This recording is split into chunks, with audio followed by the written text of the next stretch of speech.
4대강 사업으로 만들어진 낙동강 상류의 상주보에서 최근 4급수 생물인 실지렁이와 깔따구 유충이 발견돼 수질 오염에 대한 우려가 나옵니다. 정확한 오염 정도로 파악하기 위해 직접 강물을 떠서 성분 분석을 의뢰했는데요. 낙동강 상류의 수질 실태와 또 계속 논란이 일고 있는 보의 유지와 해체 문제까지 따져봤습니다. 김자양 PD의 보도입니다.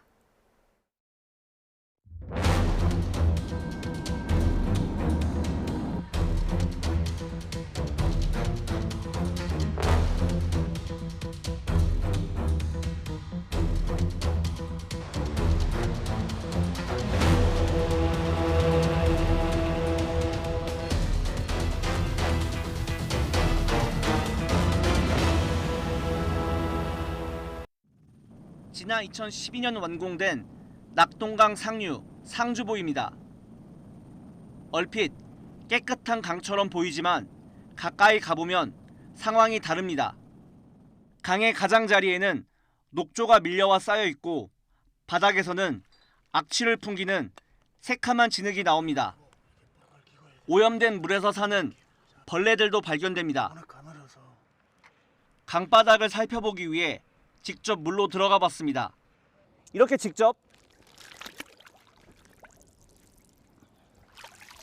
흙을 퍼보면 4급수 이하에서 사는 실지렁이와 깔따구 유충 등이 눈으로도 확인됩니다. 낙동강 상류에서 4급수 지표정이 처음 발견된 건 지난 4월. 환경단체는 물길을 막는 보가 원인이라고 지목합니다. 과거에는 여기가 1급수 지역이었습니다. 그런데 지금은 4급수로 전락을 했다. 상주보의 정확한 오염 수치는 어떨까? 유리병 2개의 강물을 담아 꾸준하게 4대강 수질을 모니터하고 있는 부경대학교 이승준 교수 연구팀에 성분 분석을 의뢰했습니다. 가장 심각한 건 질소 함유량. 녹조를 유발하는 대표적인 성분인데 두 병에서 각각 리터당 1.972와 2.021mg이 나와 환경부 기준으로 매우 나쁨을 훌쩍 넘었습니다. 이는 리터당 0.072와 0.067mg으로 약간 나쁨 수준, 또 물의 오염 정도를 나타내는 화학적 산소 요구량 COD도 각각 리터당 6.2, 6.8mg으로 약간 나쁨에 해당하는 수치가 나왔습니다. 매우 나쁨은 물고기가 아예 살 수 없는 물, 또 약간 나쁨은 농업용수 또는 고도의 정수 처리 뒤 공업용수로 사용이 가능한 물로 생활용수 사용은 어렵습니다. 전날 비가 온 것을 고려해도 지금 현재 하천의 물 상태가 매우 오염됐다는 걸 볼 수 있고요. 또 차후 녹조 발생이나 여러 가지 환경 오염이 우려되는 상황입니다. 낙동강의 상류 지역까지 오염이 확인된 상황에서 당장 문제는 수상 레저 활동입니다. 이 정도의 수질에선 단순 접촉만으로도 피부병의 원인이 될 수 있다고 일부 전문가들은 경고하고 있습니다.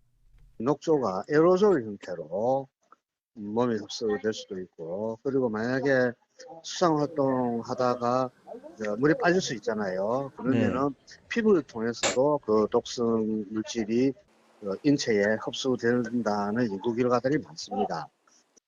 상주시는 2016년부터 수상 레저를 운영해 왔지만 지금까지 특별한 문제가 없었다고 해명합니다.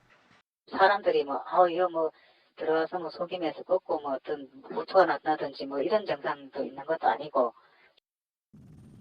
4대강 정비 사업으로 상주보가 만들어진 지도 어느덧 10년. 4대강 보 건설부터 이어진 환경단체와 지역 주민들의 갈등도 여전히 현재 진행형입니다. 환경단체는 수질 정화와 환경 보존을 위해 보의 개방과 해체를 주장하지만 식수도 안전하지 못하고 그물로 농사를 지었더니 농작물도 안전하지 못한, 어떻게 보면 재앙적인 상황입니다. 지역 주민들은 농업용수 확보 등 현실적인 이유로 반대하고 있습니다. 보가 없을 때는 가뭄만 되면 물 푼다고 양수기를 몇 대씩 대고 이래 했었거든요. 그런데 지금은 지하수가 물 수위가 높이 차 있기 때문에 간정의 물도 흔하게 나오고.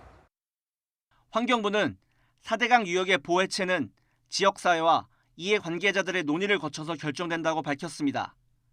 특히 낙동강의 경우 4대강 찬성 여론이 높아 보 해체나 개방이 어렵다고 설명했습니다. YTN 김재항입니다.